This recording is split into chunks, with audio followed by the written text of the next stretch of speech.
ನಿರಂತರ ಮಳೆ, ಗಾಳಿ ಹಾಗೆ ಉಕ್ಕಿ ಹರಿತಾ ಇರುವಂತಹ ನದಿಗಳಿಂದಾಗಿ ಪ್ರವಾಹ ಪರಿಸ್ಥಿತಿ ಉಂಟಾಗಿದೆ. ಇನ್ನು ಉತ್ತರ ಕನ್ನಡ, ಚಿಕ್ಕಮಗಳೂರು, ದಕ್ಷಿಣ ಕನ್ನಡ ಜಿಲ್ಲೆಗಳಲ್ಲಿ ಗುಡ್ಡ ಕುಸಿದು ಅವಾಂತರಗಳು ಕೂಡ ಆಗಿವೆ. ಇನ್ನು ಕೆಲ ಜಿಲ್ಲೆಗಳಲ್ಲಿ ರಸ್ತೆ ಸಂಪರ್ಕ ಹಾಗೆ ರೈಲು ಸಂಪರ್ಕಗಳು ಕೂಡ ಬಂದ್ ಆಗಿವೆ. ಇನ್ನು ಸಾಕಷ್ಟು ಜಿಲ್ಲೆಗಳಲ್ಲಿ ರೈತರ ಜಮೀನುಗಳಿಗೆ ನೀರು ನುಗ್ಗಿ ಸಾಕಷ್ಟು ಹಾನಿ ಕೂಡ ಆಗಿದೆ. ಕಳೆದ ಕೆಲ ತಿಂಗಳ ಹಿಂದಷ್ಟೇ ಬರದಿಂದ ತತ್ತರಿಸಿ ಹೋಗಿದ್ದಂತಹ ಕರ್ನಾಟಕ ರಾಜ್ಯ ಇದೀಗ ಪ್ರವಾಹ ಪರಿಸ್ಥಿತಿಯಲ್ಲಿ ಸಿಲುಕಿ ನಲುಗ್ತಾ ಇದೆ. ಸೊ ಹೀಗಿರುವಂತಹ ಪ್ರವಾಹ ಪರಿಸ್ಥಿತಿಯನ್ನ ಅಧ್ಯಯನ ನಡೆಸೋಕೆ ಅಂತ ಬಿಜೆಪಿ ನಾಯಕರು ತೀರ್ಮಾನ ಮಾಡಿದ್ದಾರೆ. ಸೊ ಹೀಗಾಗಿ ಮಂಗಳವಾರ ಅಂದ್ರೆ ನಾಳೆ 6 ತಂಡಗಳ ರಚನೆ ಮಾಡಿದ್ದಾರೆ. ಈ ಪ್ರದೇಶಗಳಿಗೆ ಭೇಟಿ ನೀಡೋದಕ್ಕೆ ಎಷ್ಟೆಷ್ಟು ಹಾನಿಯಾಗಿದೆ ಪ್ರವಾಹದಿಂದ, ಎಷ್ಟೆಷ್ಟು ನಷ್ಟವಾಗಿದೆ ಎನ್ನುವಂತಹ ಅಧ್ಯಯನವನ್ನು ಕೂಡ ಈ ಬಿಜೆಪಿ ನಾಯಕರು ಮಾಡ್ತಾರೆ.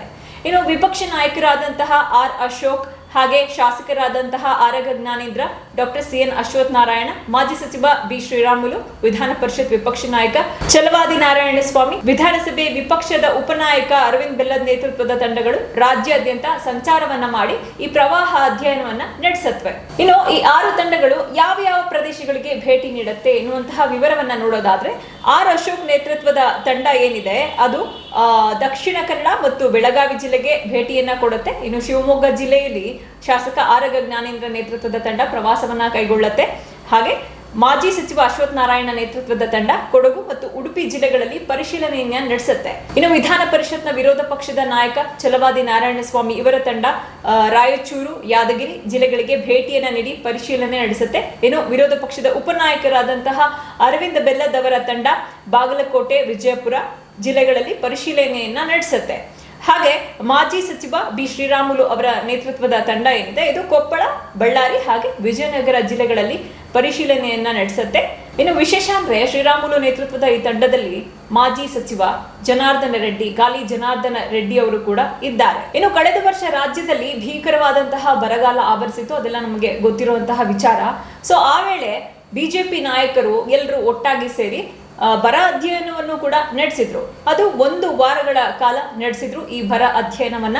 ಇನ್ನು 17 ತಂಡಗಳಾಗಿ ಈ ಬಿಜೆಪಿ ನಾಯಕರು ಬರದ ಕುರಿತಾಗಿ ಅಧ್ಯಯನವನ್ನ ನಡೆಸಿದ್ರು. ಇದೇ ರೀತಿ ಬಿಜೆಪಿ ನಾಯಕರು ಇದೀಗ ರಾಜ್ಯದಲ್ಲಿ ಆವರಿಸಿರುವಂತಹ ಪ್ರವಾಹ ಪರಿಸ್ಥಿತಿಯನ್ನ ಅಧ್ಯಯನ ಮಾಡೋಕೆ ಹೊರಟಿದ್ದಾರೆ.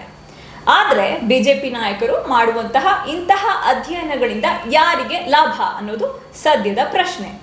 ಇನ್ನು ಇತ್ತೀಚೆಗೆ ನಡೆದಂತಹ ವಿಧಾನಮಂಡಲದ ಅಧಿವೇಶನ ಅಂದ್ರೆ ವಿಧಾನಸಭೆ ಆಸ್ ವೆಲ್ ಆಸ್ ವಿಧಾನ ಪರಿಷತ್, ಈ 2 ಸೆಷನ್ಗಳಲ್ಲಿ ಬಿಜೆಪಿ ನಾಯಕರು ಪ್ರವಾಹ ಪರಿಸ್ಥಿತಿಯ ಕುರಿತಾಗಿ ಚರ್ಚೆಗೆ ಇಂಟ್ರೆಸ್ಟ್ ಅನ್ನೇ ತೋರಿಸಿಲ್ಲ. ಒಂದು ಪ್ರಶ್ನೆಯನ್ನು ಕೂಡ ಕೇಳೋಕೆ ಅವರಿಗೆ ಇಂಟ್ರೆಸ್ಟ್ ಇರಲಿಲ್ಲ. ಹಾಗೆ ಈ ಸೆಷನ್ ನಲ್ಲಿ ನಡೆದಿತ್ತು ಯಾವ ಕುರಿತಾಗಿ ಚರ್ಚೆ? ಬರೀ ವಾಲ್ಮೀಕಿ ನಿಗಮದಲ್ಲಿ ಏನು ಹಗರಣ ಆಗಿತ್ತು ಆ ಕುರಿತಾಗಿ ಚರ್ಚೆಯನ್ನ ಮಾಡೋಕೆ ತುಂಬಾ ಕೌತುಕರಾಗಿದ್ರು ಈ ಬಿಜೆಪಿಯ ಸದಸ್ಯರು. ಹಾಗೆ ಮುಡಾ ಹಗರಣದ ಕುರಿತಾಗಿ ಕೂಡ ನಾವು ಚರ್ಚೆ ಮಾಡಬೇಕು ಎನ್ನುವಂತಹ ಬೇಡಿಕೆ, ಎನ್ನುವಂತಹ ಆಗ್ರಹದಲ್ಲೇ ಈ ಸೆಷನ್ ಮುಗೀತು. ಆದ್ರೆ ಇಲ್ಲಿ ಒಂದೇ ಒಂದು ವಿಚಾರ, ಒಂದೇ ಒಂದು ಲೈನ್ ಕೂಡ ಪ್ರವಾಹದ ಕುರಿತಾಗಿ ಬಿಜೆಪಿ ಸದಸ್ಯರಿಗೆ ಚರ್ಚೆ ಮಾಡೋದಕ್ಕೆ ಇಂಟ್ರೆಸ್ಟೇ ಇರಲಿಲ್ಲ. ಏನ್ ಮಾಡಿದ್ರು? ವಾಲ್ಮೀಕಿ ನಿಗಮ ಹಗರಣ ಏನಿದೆ ಅದ್ರ ಕುರಿತಾಗಿ ಚರ್ಚೆ ಆಗ್ಬೇಕು ಎನ್ನುವಂತಹ ವಿಚಾರವನ್ನೇ ಹಿಡಿದುಕೊಂಡು ಸೆಷನ್ ಮುಗಿಯೋವರೆಗೂ ಇದೇ ವಿಚಾರಕ್ಕೆ ಪಟ್ಟು ಹಿಡಿದು ಪ್ರತಿಭಟನೆ ಹಾಗೆ ಧರಣಿಯನ್ನ ಮಾಡ್ತಾ ಕೂತ್ರು. ವಿಪಕ್ಷವಾಗಿ ಬಿಜೆಪಿ ಈ ಬಾರಿಯ ಅಧಿವೇಶನದಲ್ಲಿ 8 ದಿನಗಳ ಕಾಲ ನಡೆದಂತಹ ಅಧಿವೇಶನದಲ್ಲಿ ಒಂದು ಪ್ರಶ್ನೆಯನ್ನು ಕೂಡ ರಾಜ್ಯದ ಸಮಸ್ಯೆ ಅಂದ್ರೆ ಎದುರಾಗಿರುವಂತಹ ಪ್ರವಾಹ ಕುರಿತಾಗಿ ತಲೆನೇ ಕೆಡಿಸ್ಕೊಂಡಿರಲಿಲ್ಲ ಯಾರೊಬ್ರು. ಬರೀ ಅವರಿಗೆ ಬೇಕಾಗಿದ್ದು ವಾಲ್ಮೀಕಿ ನಿಗಮದಲ್ಲಿ ನಡೆದಂತಹ ಹಗರಣ ಅದೊಂದನ್ನೇ ಹೈಲೈಟ್ ಮಾಡೋಕೆ ಟ್ರೈ ಮಾಡಿದ್ರೆ ಹೊರತು ಪ್ರವಾಹದ ಕುರಿತಾಗಿ ಒಂದೇ ಒಂದು ಪ್ರಶ್ನೆಯನ್ನು ಕೂಡ ಕೇಳಲಿಲ್ಲ. ಸೊ ಆಗ ಕಾಂಗ್ರೆಸ್ ಸದಸ್ಯರು, ಕಾಂಗ್ರೆಸ್ ನಾಯಕರು ಏನ್ ಮಾಡಿದ್ರು? ಖುದ್ದು ಆಡಳಿತ ಪಕ್ಷವಾಗಿದೆ ಕಾಂಗ್ರೆಸ್, ನಮಗೆಲ್ಲ ಗೊತ್ತೇ ಇದೆ. ಆಡಳಿತ ಪಕ್ಷವಾದ ಕಾಂಗ್ರೆಸ್ನ ಶಾಸಕರೇ ಪ್ರವಾಹದ ಕುರಿತಾಗಿ ಚರ್ಚೆಯನ್ನ ಮಾಡಿದ್ರು, ಪ್ರಶ್ನೆಯನ್ನು ಕೂಡ ಕೇಳಿದ್ರು ಸರ್ಕಾರಕ್ಕೆ. ಸೊ ಇದು ವಿರೋಧ ಪಕ್ಷವಾದಂತಹ ಬಿಜೆಪಿ ಏನಿದೆ ಅದಕ್ಕೆ ಮುಜುಗರವನ್ನ ಉಂಟು ಮಾಡ್ತು ಕಾಂಗ್ರೆಸ್ನವರ ಈ ನಡೆ. ವಿಪಕ್ಷವಾದಂತಹ ಬಿಜೆಪಿ ತನ್ನ ಜವಾಬ್ದಾರಿಯನ್ನ ಮರ್ತಂತೆ ಏನು ನಡೆದುಕೊಳ್ತು, ಇದಕ್ಕೆ ಪ್ರತಿಯಾಗಿ ಕಾಂಗ್ರೆಸ್ ನಾಯಕರು ಒಂದು ತಂತ್ರವನ್ನ ಪ್ರಯೋಗಿಸಿದ್ರು. ಅದೇನಪ್ಪಾ ಅಂದ್ರೆ ವಿಧಾನಸಭೆ ಹಾಗೆ ವಿಧಾನ ಪರಿಷತ್ನ ಅಧಿವೇಶನದಲ್ಲಿ ಪ್ರವಾಹ ಕುರಿತಾಗಿ ಆಡಳಿತ ಪಕ್ಷದ ಸದಸ್ಯರೇ ಅಂದ್ರೆ ಕಾಂಗ್ರೆಸ್ನ ಶಾಸಕರೇ ಪ್ರಶ್ನೆಯನ್ನ ಕೇಳಿದ್ರು ಸರ್ಕಾರಕ್ಕೆ. ಇದು ಬಿಜೆಪಿಗೆ ಮುಜುಗರವನ್ನ ಉಂಟು ಮಾಡ್ತು. ಸೊ ಹೀಗಾಗಿ ಕಾಂಗ್ರೆಸ್ನ ಸದಸ್ಯರು ಕೂಡ ಬಿಜೆಪಿಯ ಸದಸ್ಯರಿಗೆ ಪ್ರಶ್ನೆಯನ್ನ ಹಾಕ್ತು. ನೀವ್ಯಾಕೆ ಪ್ರವಾಹ ಕುರಿತಾಗಿ ಚರ್ಚೆಯನ್ನೇ ಮಾಡಲಿಲ್ಲ ಎನ್ನುವಂತಹ ಟೀಕೆಯನ್ನು ಕೂಡ ಮಾಡಿತ್ತು. ಸೊ ಆಡಳಿತ ಪಕ್ಷ ಹಾಗೆ ವಿರೋಧ ಪಕ್ಷಗಳು ಎರಡರ ನಡುವೆ ಟೀಕೆ, ಆರೋಪ, ಪ್ರತ್ಯಾರೋಪ ಅದೆಲ್ಲ ಕಾಮನ್. ಆದ್ರೆ ಬಿಜೆಪಿಗೆ ಸ್ವಪಕ್ಷದ ನಾಯಕರೇ ಟಾಂಗ್ ಅನ್ನ ಕೊಟ್ಟರು ಈ ಪ್ರವಾಹ ಪರಿಸ್ಥಿತಿಯ ಕುರಿತಾಗಿ ಚರ್ಚೆಯನ್ನು ಮಾಡದ ಕಾರಣಕ್ಕಾಗಿ. ಮೊನ್ನೆಯಷ್ಟೇ ಮಾಜಿ ಶಾಸಕ ಅರವಿಂದ್ ಲಿಂಬಾವಳಿ ಅವರು ಒಂದು ಟ್ವೀಟ್ ಅನ್ನ ಮಾಡಿದ್ರು. ಸದನದಲ್ಲಿ ವಿರೋಧ ಪಕ್ಷದ ನಾಯಕನಾಗಿ ಆರ್ ಅಶೋಕ್ ಅವರ ಕೆಲಸ ಏನು, ರಾಜ್ಯದಲ್ಲಿ ಎದುರಾಗಿರುವಂತಹ ಇಂತಹ ಜ್ವಲಂತ ಸಮಸ್ಯೆಗಳ ಕುರಿತಾಗಿ ಪ್ರಶ್ನೆಯನ್ನ ಹಾಕಬೇಕಿತ್ತು. ಆಸ್ ವೆಲ್ ಆಸ್ ವಿಜೇಂದ್ರ ಅವರು ಕೂಡ ಇದೇ ಕೆಲಸವನ್ನು ಮಾಡಬೇಕಾಗಿತ್ತು. ಈ ಇಬ್ಬರು ನಾಯಕರು, ಸೋ ಕಾಲ್ಡ್ ನಾಯಕರು, ಬಿಜೆಪಿಯ ಪ್ರಮುಖ ನಾಯಕರು ರಾಜ್ಯದಲ್ಲಿ ಈ ಕೆಲಸವನ್ನ ಮಾಡಲಿಲ್ಲ. ಇವರಿಬ್ಬರು ಅಸಮರ್ಥರು ಎನ್ನುವಂತಹದ್ದನ್ನ ಈ ಟ್ವಿಟರ್ ಪೋಸ್ಟ್ ಮುಖಾಂತರ ಅರವಿಂದ್ ಲಿಂಬಾವಳಿ ಅವರು ಮಾಡಿದ್ರು. ಸೊ ಈಗ ವಿಷಯಕ್ಕೆ ಬರೋಣ. ವಿರೋಧ ಪಕ್ಷವಾಗಿ ಬಿಜೆಪಿ ಏನು ಪ್ರವಾಹ ಪರಿಸ್ಥಿತಿಯ ಕುರಿತಾಗಿ ಅಧ್ಯಯನವನ್ನ ಕೈಗೊಂಡಿದೆ, ಅದು ಒಳ್ಳೆಯ ವಿಚಾರ, ಒಳ್ಳೆ ಕೆಲಸ ಕೂಡ.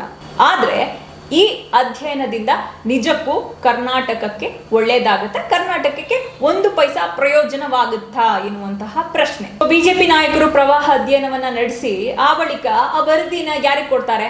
ರಾಜ್ಯಪಾಲರಿಗೆ ಕೊಡ್ತಾರೆ. ಸೊ ರಾಜ್ಯದಲ್ಲಿ ಆಗಿರುವಂತಹ ಪ್ರವಾಹ ಪರಿಸ್ಥಿತಿಯನ್ನ ಸೂಕ್ತ ರೀತಿಯಲ್ಲಿ ನಿಭಾಯಿಸಿ ಎನ್ನುವಂತಹ ಒತ್ತಡವನ್ನ ರಾಜ್ಯಪಾಲರ ಮೂಲಕ ಸರ್ಕಾರಕ್ಕೆ ಹಾಕ್ತಾರೆ. ಆದ್ರೆ ಇದೀಗ ರಾಜ್ಯದಲ್ಲಿ ಎದುರಾಗಿರುವಂತಹ ಈ ಪ್ರಕೃತಿ ವಿಕೋಪ ಅಂದ್ರೆ ಪ್ರವಾಹ ಪರಿಸ್ಥಿತಿ ಏನಿದೆ, ಇದನ್ನ ನಿಭಾಯಿಸೋದು ಬರೀ ರಾಜ್ಯ ಸರ್ಕಾರದ ಕೆಲಸ ಅಲ್ಲ. ಇದಕ್ಕೆ ಕೇಂದ್ರ ಸರ್ಕಾರದ ನೆರವು ಬೇಕಾಗತ್ತೆ. ಕೇಂದ್ರ ಸರ್ಕಾರ ಕೂಡ ರಾಜ್ಯ ಸರ್ಕಾರಗಳ ಜೊತೆ ಕೈ ಜೋಡಿಸಬೇಕು. ಇನ್ನು ಕೇಂದ್ರ ಸರ್ಕಾರ ರಾಜ್ಯ ಸರ್ಕಾರಗಳಿಗೆ ಕೊಡುವಂತಹ ನೆರವು, ಈ ಪ್ರಕೃತಿ ವಿಕೋಪಗಳನ್ನ ನಿಭಾಯಿಸೋಕೆ ಕೊಡುವಂತಹ ನೆರವಿನ ವಿಚಾರಕ್ಕೆ ಬರೋದಾದ್ರೆ, ಕೆಲ ತಿಂಗಳ ಹಿಂದಷ್ಟೇ ಏನಾಗಿತ್ತು, ರಾಜ್ಯದಲ್ಲಿ ಬರಗಾಲ ಆವರಿಸಿತು. ಭೀಕರವಾದಂತಹ ಬರಗಾಲ. ಅದು 200ಕ್ಕೂ ಹೆಚ್ಚು ತಾಲೂಕುಗಳನ್ನ ಬರಪೀಡಿತ ಅಂತ ಸರ್ಕಾರವೇ ಘೋಷಣೆಯನ್ನ ಮಾಡಿತ್ತು.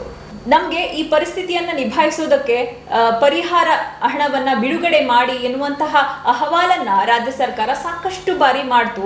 ಸುಪ್ರೀಂ ಕೋರ್ಟ್ನ ಮೊರೆ ಕೂಡ ಹೋಗ್ಬೇಕಾಯ್ತು. ಆದ್ರೂ ಕೂಡ ಕೇಂದ್ರ ಸರ್ಕಾರಕ್ಕೆ ಕರ್ನಾಟಕ ರಾಜ್ಯದ ಮೇಲೆ ಕನಿಕರ ಮೂಡ್ಲಿಲ್ಲ. ಕಡೆಗೆ ಸಿದ್ದರಾಮಯ್ಯನವರ ನೇತೃತ್ವದಲ್ಲಿ ದೆಹಲಿಯ ಜಂತರ್ ಮಂತರ್ನಲ್ಲಿ ಕೇಂದ್ರ ಸರ್ಕಾರದ ವಿರುದ್ಧವೇ ಪ್ರತಿಭಟನೆಯನ್ನು ಕೂಡ ನಡೆಸಬೇಕಾಯ್ತು. ನಮ್ಮ ರಾಜ್ಯಕ್ಕೆ ನೆರವನ್ನ ಕೊಡಿ ಎನ್ನುವಂತಹ ವಿಚಾರಕ್ಕೆ ಸಂಬಂಧಪಟ್ಟಂತೆ ಕಳೆದ ವರ್ಷ ಬಿಜೆಪಿಯವರು ಇದೇ ರೀತಿ ಬರ ಅಧ್ಯಯನವನ್ನ ಕೂಡ ನಡೆಸಿದ್ರು ರಾಜ್ಯದಲ್ಲಿ. ಆದ್ರೆ ಆ ಬರ ಅಧ್ಯಯನವನ್ನ ನಡೆಸಿದ ನಂತರ ಆ ವರದಿ ಯಾರಿಗೆ ಸಲ್ಲಿಸಿದ್ರೋ, ಯಾರಿಗೆ ಸಲ್ಲಿಕೆ ಆಯ್ತೋ ಅದು ಕೂಡ ಗೊತ್ತಿಲ್ಲ. ಅದರಿಂದ 1 ನಯಾ ಪೈಸಾ ಪ್ರಯೋಜನ ಕೂಡ ಕರ್ನಾಟಕಕ್ಕೆ ಆಗ್ಲಿಲ್ಲ. ಇನ್ನು ಆ ಟೈಮ್ನಲ್ಲಿ ಸಿದ್ದರಾಮಯ್ಯನವರು ಕೂಡ ಹೇಳಿದ್ರು, ಬಿಜೆಪಿಯ ಸೋ ಕಾಲ್ಡ್ 25 ಮಂದಿ ಆಗ ಏನು ಆಯ್ಕೆಯಾಗಿದ್ರು ಸಂಸದರು, ಅವರಿಗೂ ಕೂಡ ಹೇಳಿದ್ರು, ಮೋದಿಯವರ ಕಾಲಿಗೆ ಬಿದ್ದಾದ್ರೂ ಸರಿ ನಮ್ಮ ರಾಜ್ಯಕ್ಕೆ ಪರಿಹಾರ ಹಣವನ್ನ ಬಿಡುಗಡೆಯಾಗುವಂತೆ ಮಾಡಿ ಎನ್ನುವಂತಹ ಮನವಿಯನ್ನು ಕೂಡ ಸಿದ್ದರಾಮಯ್ಯನವರು ಮಾಡಿದ್ರು. ಜೊತೆಗೆ ಆಗ ಸ್ವಲ್ಪ ದಿನದ ಮಟ್ಟಿಗೆ ಕಾಂಗ್ರೆಸ್ಗೆ ಸೇರ್ಪಡೆಯಾಗಿದ್ದಂತಹ ಬಿಜೆಪಿಯ ನಾಯಕ, ಮಾಜಿ ಮುಖ್ಯಮಂತ್ರಿ ಜಗದೀಶ್ ಶೆಟ್ಟರ್ ಅವರು ಕೂಡ ಬಿಜೆಪಿಯನ್ನ ಟೀಕೆ ಮಾಡಿದ್ರು. ಬರ ಅಧ್ಯಯನ ವರದಿಯನ್ನ ಯಾರಿಗೆ ಸಲ್ಲಿಕೆ ಮಾಡ್ರಿ? ಮೋದಿಯವರ ಸರ್ಕಾರದಿಂದ ಕರ್ನಾಟಕ ರಾಜ್ಯಕ್ಕೆ ನಯಾ ಪೈಸಾ ಹಣ ಬಂದಿಲ್ಲ ಎನ್ನುವಂತಹ ಆರೋಪವನ್ನು ಕೂಡ ಜಗದೀಶ್ ಶೆಟ್ಟರ್ ಅವರು ಆ ವೇಳೆ ಮಾಡಿದ್ರು. ಇನ್ನು 2020 ಅಂದ್ರೆ ಯಡಿಯೂರಪ್ಪನವರು ಆಗ ಸಿಎಂ ಆಗಿರ್ತಾರೆ. ಆ ಟೈಮ್ನಲ್ಲಿ ಇದೇ ರೀತಿ ಪ್ರವಾಹ ಪರಿಸ್ಥಿತಿ ಎದುರಾಗಿತ್ತು ರಾಜ್ಯದಲ್ಲಿ. ಇನ್ನು ಕೇಂದ್ರ ಸರ್ಕಾರಕ್ಕೆ ಪರಿಹಾರ ಹಣ ಕೊಡಿ ಎನ್ನುವಂತಹ ಮನವಿಯನ್ನು ಕೂಡ ಮಾಡಿದ್ರು. ಆದ್ರೆ ಮೋದಿಯವರ ಸರ್ಕಾರ 1 ಪೈಸೆಯನ್ನು ಕೂಡ ಬಿಡುಗಡೆ ಮಾಡಲಿಲ್ಲ. ಸೊ ಇದರಿಂದ ಬೇಸತ್ತಿದ್ದಂತಹ ಯಡಿಯೂರಪ್ಪನವರು ಒಂದು ಕೆಲಸವನ್ನ ಮಾಡಿದ್ರು. ಏನಪ್ಪಾ ಅಂದ್ರೆ, ತುಮಕೂರಿನಲ್ಲಿ ಒಂದು ಕಾರ್ಯಕ್ರಮ ನಡೀತಾ ಇತ್ತು, ಒಂದು ಬೃಹತ್ ವೇದಿಕೆಯಲ್ಲಿ. ಆಗ ಮೋದಿಯವರು ಕೂಡ ಆ ಕಾರ್ಯಕ್ರಮಕ್ಕೆ ಬಂದಿದ್ರು. ಆ ವೇಳೆ ಯಡಿಯೂರಪ್ಪನವರು ಮೋದಿಯವರಿಗೆ ಬಹಿರಂಗವಾಗಿ ವೇದಿಕೆಯಲ್ಲ ಹೇಳ್ತಾರೆ, ಕರ್ನಾಟಕ ರಾಜ್ಯಕ್ಕೆ ನೀವು ನೆರವಾಗಿ ಪ್ರವಾಹ ಪರಿಸ್ಥಿತಿಯನ್ನ ನಿಭಾಯಿಸೋಕೆ ನಮ್ಗೆ ನೀವು ನೆರವಾಗಬೇಕು ಎನ್ನುವಂತಹ ಮನವಿಯನ್ನ ಮಾಡಿದ್ರು. ಆ ಬಳಿಕ ನಡೆದದ್ದು ಏನು? ಪರಿಹಾರ ಕೊಡ್ಲಿಲ್ಲ ಮೋದಿಯವರು. ಬದಲಾಗಿ ಯಡಿಯೂರಪ್ಪನವರನ್ನ ಸೈಡ್ಲೈನ್ ಮಾಡಿದ್ರು. ಇಡೀ ರಾಜ್ಯದಲ್ಲಿ, ರಾಜ್ಯ ರಾಜಕಾರಣದಲ್ಲಿ ಯಡಿಯೂರಪ್ಪ ನೇಪಥ್ಯಕ್ಕೆ ಸೇರುವಂತಹ ಪರಿಸ್ಥಿತಿ ಎದುರಾಯಿತು. ಅದಾದ ನಂತರ ನಡೆದಂತಹ ಬೆಳವಣಿಗೆಗಳು ಏನು, ಸಿಎಂ ಗಾದಿಯಿಂದ ಯಡಿಯೂರಪ್ಪನವರನ್ನ ಇಳಿಸಿದ್ದು, ಅದೆಲ್ಲ ಇದೀಗ ಇತಿಹಾಸ. ಸೊ ಈಗ ಪ್ರವಾಹ ಅಧ್ಯಯನಕ್ಕೆ ಹೊರಟಿರುವಂತಹ ಬಿಜೆಪಿಯಿಂದ ಕರ್ನಾಟಕಕ್ಕೆ ಆಗ್ಬೇಕಾಗಿರುವಂತಹದ್ದು ಕೇವಲ 2 ಕೆಲಸ. ಒಂದು, ಬರ ಅಧ್ಯಯನವನ್ನ ಮಾಡಿ ಆ ಮೂಲಕ ಆ ವರದಿಯನ್ನ ರಾಜ್ಯಪಾಲರಿಗೆ ಸಲ್ಲಿಸಿ ಅಲ್ಲಿಂದ ರಾಜ್ಯ ಸರ್ಕಾರಕ್ಕೆ ಒತ್ತಡವನ್ನ ಹಾಕೋದು ಒಂದು. 2ನೇದು, ಕೇಂದ್ರ ಸರ್ಕಾರಕ್ಕೆ ನಮ್ಮ ರಾಜ್ಯಕ್ಕೆ ನೆರವಾಗಿ ಎನ್ನುವಂತಹ ಮನವಿಯನ್ನ ಮಾಡೋದು. ಮೊದಲನೇ ಕೆಲಸ ಬಿಜೆಪಿಗೆ ಈಸಿ. ವಿಪಕ್ಷ ಸ್ಥಾನದಲ್ಲಿರುವಂತಹ ಬಿಜೆಪಿ ಆಡಳಿತದಲ್ಲಿರುವಂತಹ ಸಿದ್ದರಾಮಯ್ಯ ಸರ್ಕಾರಕ್ಕೆ ಚಾಟಿ ಬೀಸೋದು ಅದು ಸುಲಭದ ಮಾತು, ಸುಲಭದ ಕೆಲಸ ಕೂಡ.